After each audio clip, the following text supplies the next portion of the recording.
Good morning, and welcome to another episode of Coffee and Compressed Air. I am very excited to host today our very own Lisa from the Direktin team. Do you want to go ahead and do a quick intro?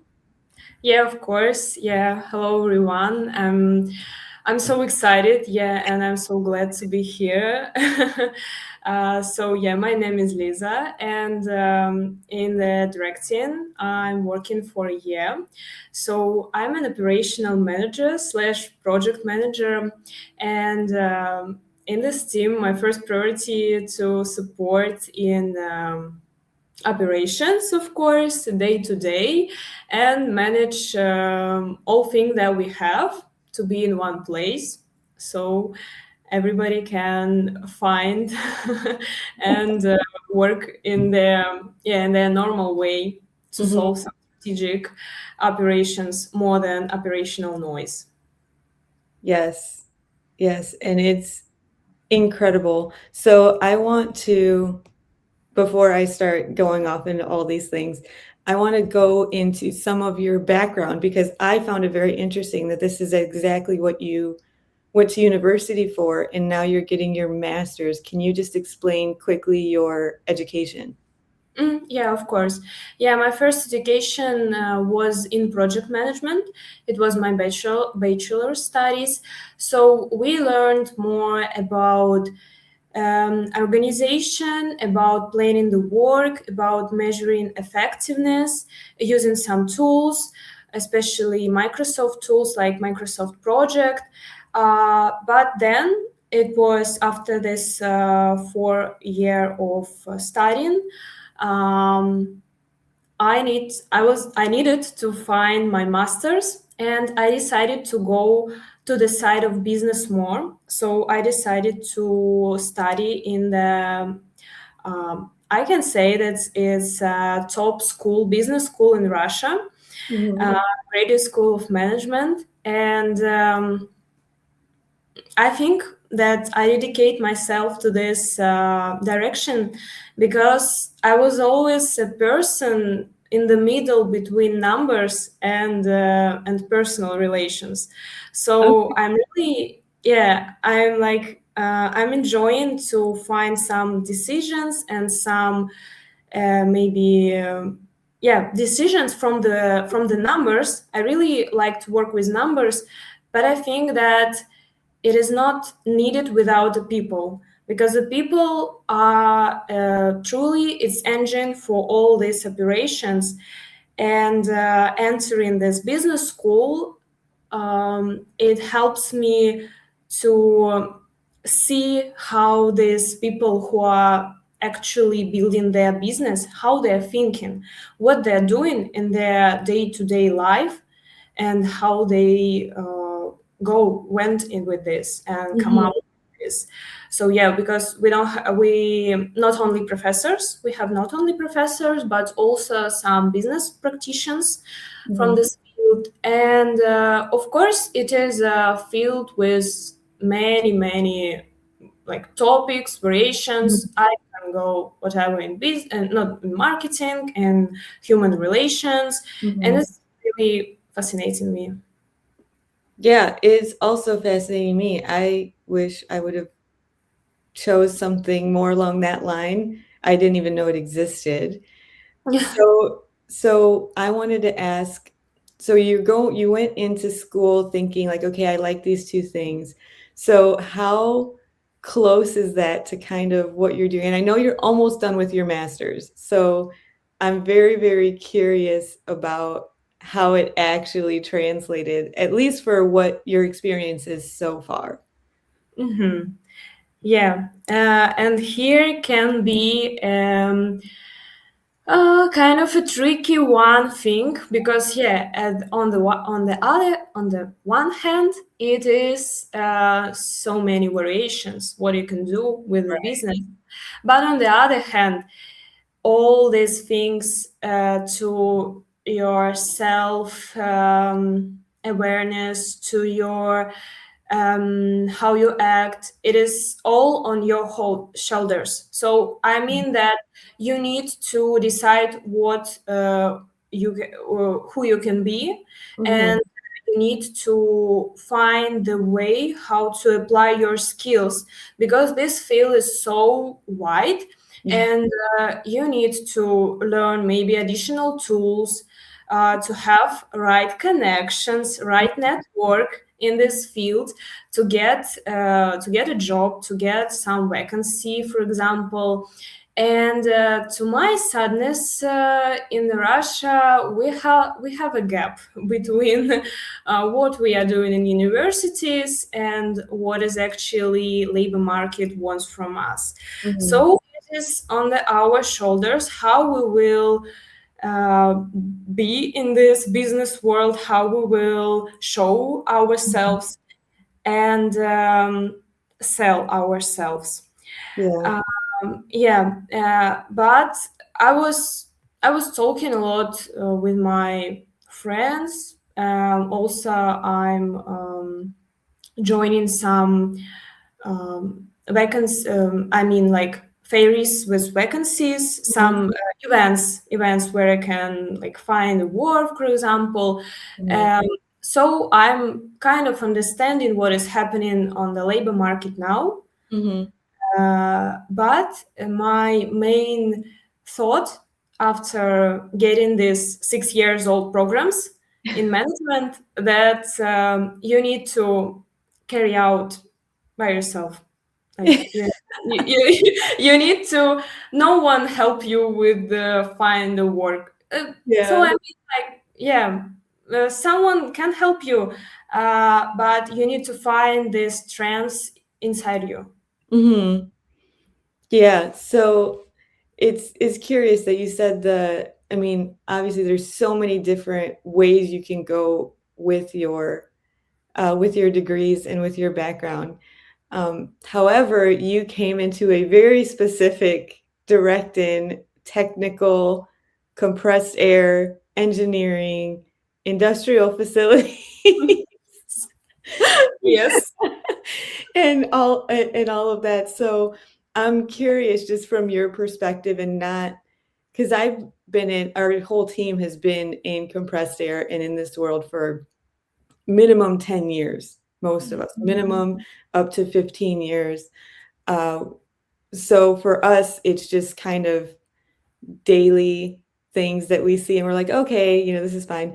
I'm very curious that has anything just caught you off guard about the industry in general, like this specific industry in compressed air or how it operates?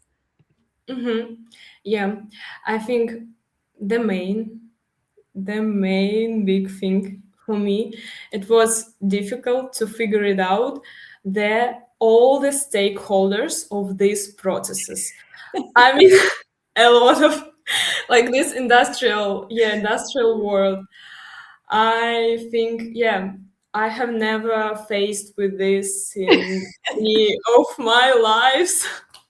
So it was one thing that really takes my mind, and I was thinking about this a lot. I was talking to Elvira a lot. I was speaking with her, like, so this one side, another side, suppliers, auditors, and what value we can make for them. So I was trying to, yeah, figuring this out, Mhm. uh, all the sides and interconnections between the sides. Yeah. But yeah, it was my journey still. I'm I'm investigating in it. And the second, I didn't have some thoughts about it before, but when Mhm.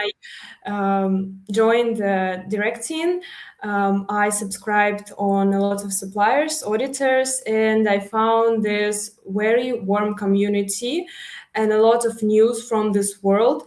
And everything is, everybody is trying to support, Mhm. to communicate, um, to collect new ideas, Mhm. and it's really wonderful. Yeah, this world is wonderful, actually. Oh, I obviously love it. I'm still here after many, Yeah, many yeah. And years. your stories, of course. We were talking with you a lot about this, and yeah, I heard a lot of stories from this world. Yeah, like I didn't face with this before. Hmm. Yeah, Yeah. Yeah, it's something we don't really think about. I mean, compressed air, you just don't think about it in yeah, like growing up ever. And then once you hear about it and you start working in it, like I remember walking into a really big store. So like my first year when I'm like, who uses compressed air? And then I started watching the show How It's Made. And then I'm like, wow, I'm like, there's air there. I'm like, okay, this is everywhere. And then I would go to the store and I'm just looking at things that I use in my everyday life, like, the toothbrush. You go in the toothbrush aisle, all of those compressed air probably touched it at some point. And yeah. and then you just go down all the aisles, food, groceries, everything almost gets touched by compressed air at some point or was packaged using air. Like it just blew my mind, this world that you never hear about ever. I mean, why would you? Unless you work inside a manufacturing facility and have to use it. It's something nobody thinks about. And then on top of it, as you said, how many stakeholders are involved? It's yeah, it's very interesting. It's very complex. I think that's why I'm so interested in it. And there's so many different people we get to talk to and work with, and add value and to help them.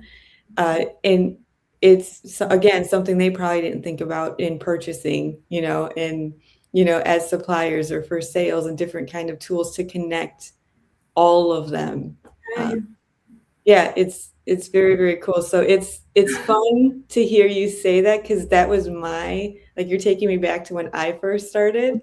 So it's very cool because I mean once you get in the work, then you're like, okay, this is like you kind of take it for granted and you're like, this is how it is. And I know that because I've been here for so long. So I love to hear your perspective and that it's still there. Oh. Mhm, mhm. Yeah, that's so interesting. Yeah, the same thoughts. Yeah, very cool. And 10 years later. So with that said, I'm also curious on your experience that you get to sit in or have to sit in meetings with engineers who have their master's, PhD level, Yeah. their engineering, 10-year sales experience, marketing that has, 10 plus years experience. What does that feel like? And like when you sit in these meetings, is it overwhelming? Do you just not notice it? I don't notice it when we're talking because we all kind of just go in our own lanes. Um, but I can't even imagine what that feels like for you. Yeah, yeah, of course. When I was studying, it was kind of nervous. I was too shy to say something on the team calls because I was thinking that what value I can bring to them, really. But then I stopped to blame myself that I Mhm, just need to go through this process gradually. And actually, our team supports me in every step, and I'm so happy to have you, who helps me in the everyday stuff. And this experience actually it has given me the opportunity to see how the small businesses is building in front of my eyes. So mhm, it's a really fascinating experience because sometimes we have problems, sometimes we have some uncertainty, and how we're managing with this, how we are just collaborating together. And of course the Elvira's wise and right organization of our team. So mhm, yeah, I'm like is estimating this process from the side of business. I'm really interested in it, mhm.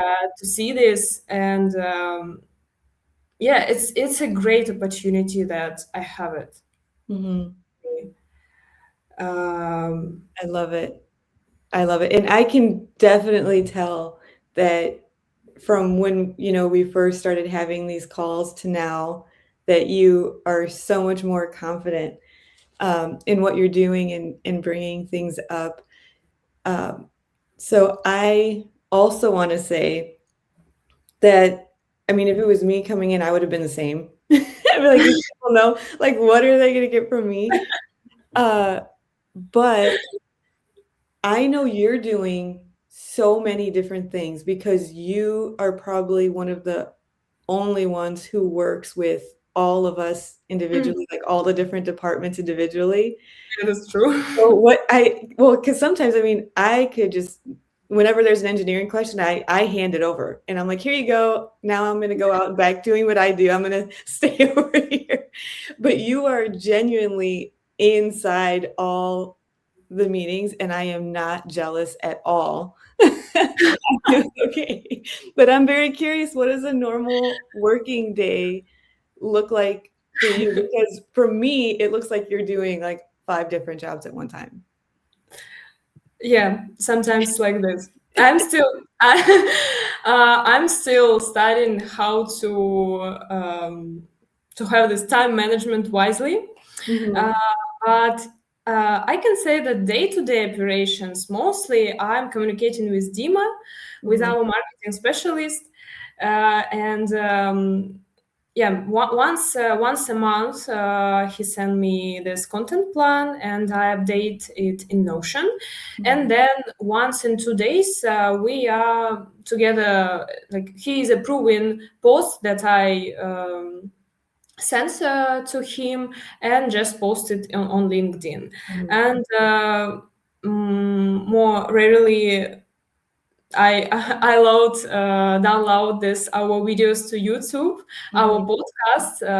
Yeah, and I think working with Elvira, yeah, sometimes she's sending me some tasks, some not so difficult tasks, mhm, but I really want to help support in some, yeah, in some operational noise mhm, that she can focus on more strategic mhm. things. Yeah. Yeah. I'm trying, yeah, to manage this all. Sometimes it's happened like, yeah, I have a lot of things to do in one time, but in day to day, it's not like this. Oh, yeah, so it varies, and I know, like, I just see us in, Telegram and WhatsApp, like, "Hey, here's this great idea," or, "Hey, we found this," and, "Hey," and so we kind of just toss things to you as we're working.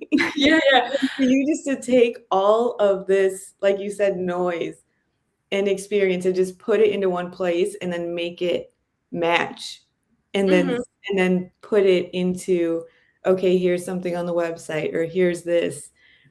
That and also just keeping everybody on track. Our And yeah. It's crazy, especially being global. I mean, right now it's 8:48 AM for me, and then, Elvira's in the middle, we work with California, I mean, we work with all over the world, so the time changes are insane. So even just managing those, booking meetings, yeah, keeping projects on task, because we're getting more and more projects now and just keeping like, okay, who's following up with this person? Where is this project at? And it's just gonna get more and more. So I love how you are so organized. That's actually something I need to work on. Like if you look at my desktop, there's stuff, pages everywhere. This is normal. Yeah, we are just people. Yeah, I have like this sometimes, of course. I Yes. found one interesting little tip, like if the you can do this task in maybe 10 or 15 minutes, you Mhm. can do it right now. So I am using this Yeah. tip. Mhm. I have Just, heard that, and I do that for a while. I mhm. heard that, and then, like, if you have something, like, don't just set it down, like, put it back where it goes. Um, that's another little thing, but it's easier said than done when you have many, many things. Um, So I want to transition a little bit, and because I just think the meetings are so cool. I think you being involved gives us all a very fresh perspective. And your questions are really, really good in some of our meetings. And I know I will just start going, and then you ask a question, and I'm like, that's a very important question that we need to answer. So, and a lot of people don't have that skill. Like it doesn't really come naturally. It's like to have very thoughtful questions. So, is that something that you just had to work on, or is that your general curiosity, or have you always been like that? Um, so first, thank you a lot that you notice it. I think it's more happening naturally because when I really want to figure something out and to Mhm. understand something, I'm just going deep and deep and digging some information. Yeah, I was a really curious child, and my father was always saying it to me that how does this, how, what, Mhm. and maybe it's, yeah, really, maybe just transited to my life, and also, yeah, professional life. Yes, just genuine interest Mhm. to see, to understand how these things are working. Maybe right questions, maybe the formulation of these questions I've Mhm. learned it from the business school, maybe from Mhm. management, like, but it's really difficult question, not question, a really difficult like situation when you need to know something and you Mhm. need to like prior this and formulate this question, what I need to know to Mhm. understand this.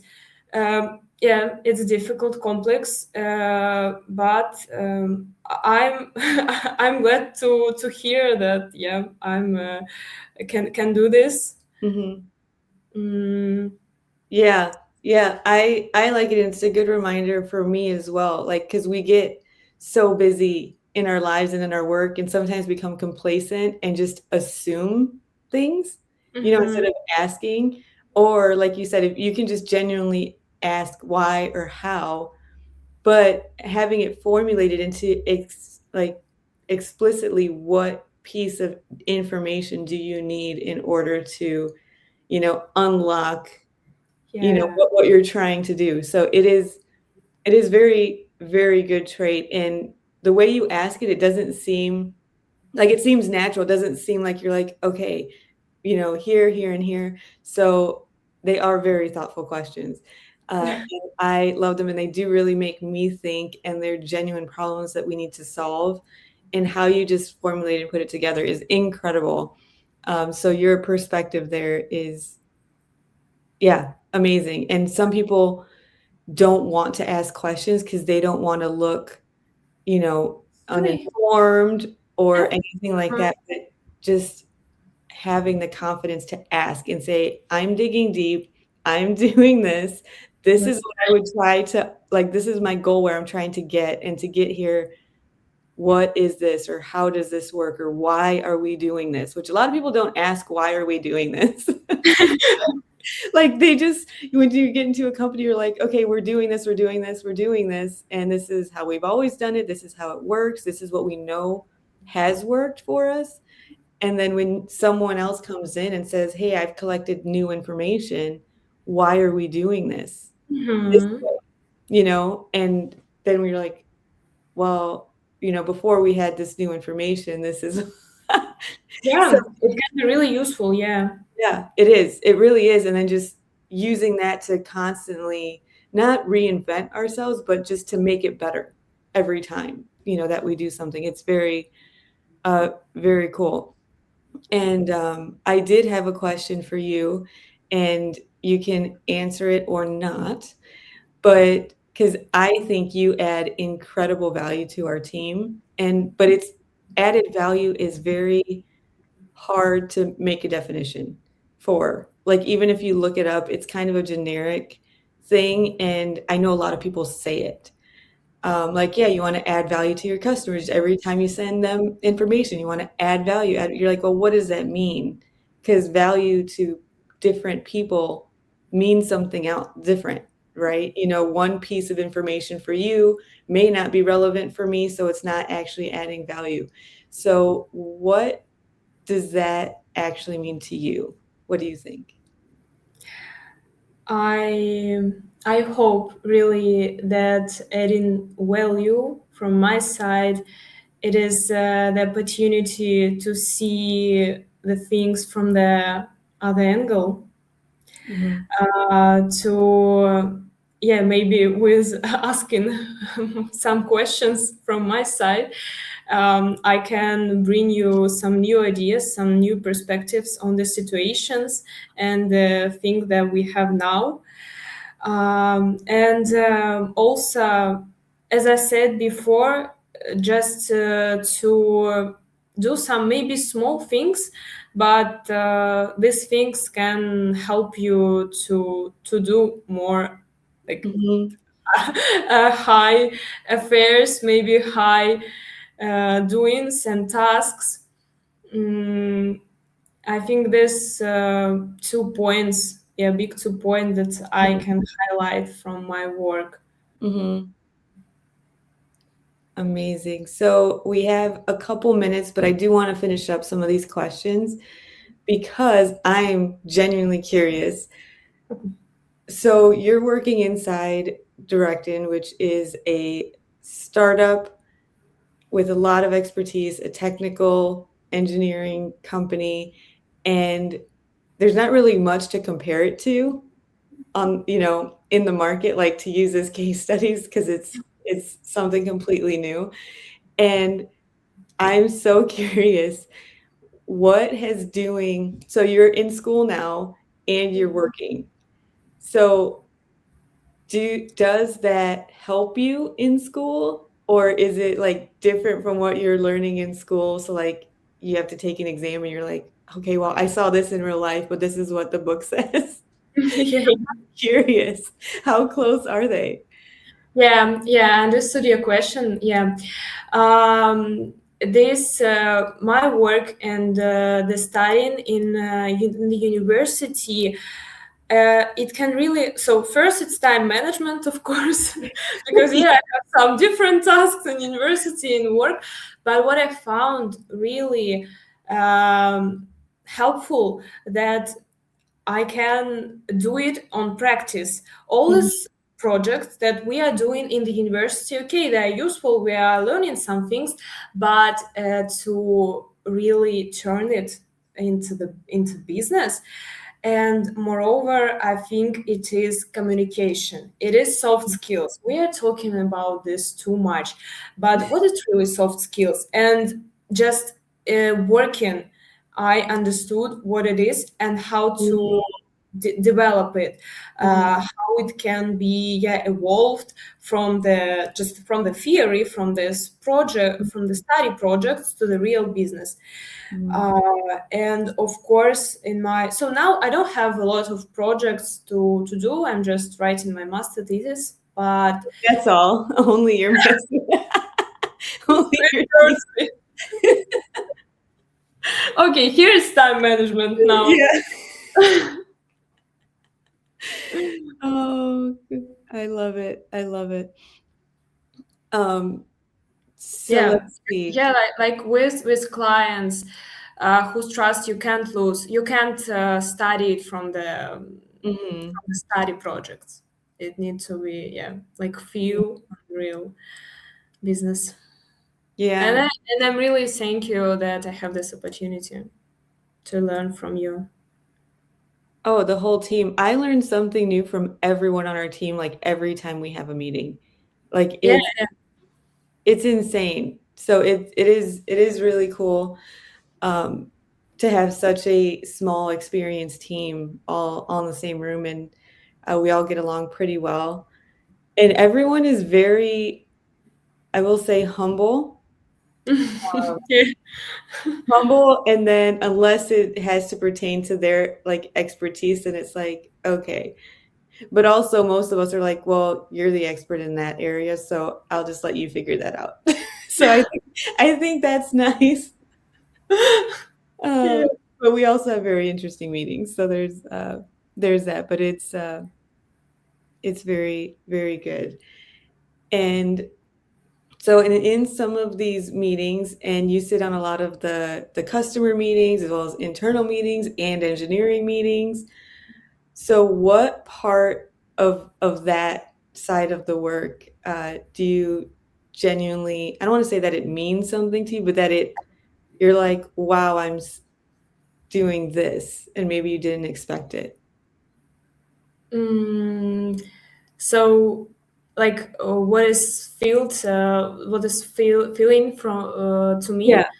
me is, I think that it is, what it really gives me, that I can stay confident and I can learn Mhm. from these meetings, because yeah, now I'm in this industrial world and I don't have experience, but it gives me the opportunity and not too afraid of difficult topics, of this maybe challenges, that sense of flexibility and confidence in my own capabilities. Mhm. Yeah, Um, I love that. I love that. That's so good. And then right just before we wrapped up, after everything you've experienced so far, what do you want to take with you into this next chapter? Because you're finishing your thesis, and we don't know where you're going to go. I pray that it stays with Direktin, but of course we support you and wherever you go in the world. So, what is something that you would like to take with you? Um, I think everything from my experience, starting from the day-to-day operations, from the starting from the communication inside the team, inside also with the clients, with the partners, because I had this experience. I had one project with our partner, Mhm. to this maybe strategic insights, because I'm really noticing it every day. Not every day, but I'm trying yet to noticing it, how we are building uh, our brand, Mhm. our how the our audience is perceiving us, and Mhm. our social medias. It is so helpful. I'm still figuring it out, how to wrap up it, how to collect it in the thoughts, in like Mhm. meaningful thoughts, and maybe some insights, in some like in some, I can say, insights, could be Mhm. like this. I'm still doing it, uh, but yeah, all this experience that happened with me, so insightful. I'm so happy to have this, of course. Amazing. I think we're going to end right there on a high note. And thank you so much for coming on here. I know it can be a little nerve-wracking. You're like, what are you going to ask? What are you going to say? So thank you for coming on and for being with us and supporting our team. It's incredible. I know a lot of people don't get to see you or even Andre or Dima. A lot of people think it's just Elvira and I doing everything. It's not. It's definitely not. Um, and like, yeah, so there's so many things. I just to get like I'm so grateful that I get to be, part of the face of the company and then everything else working in the background.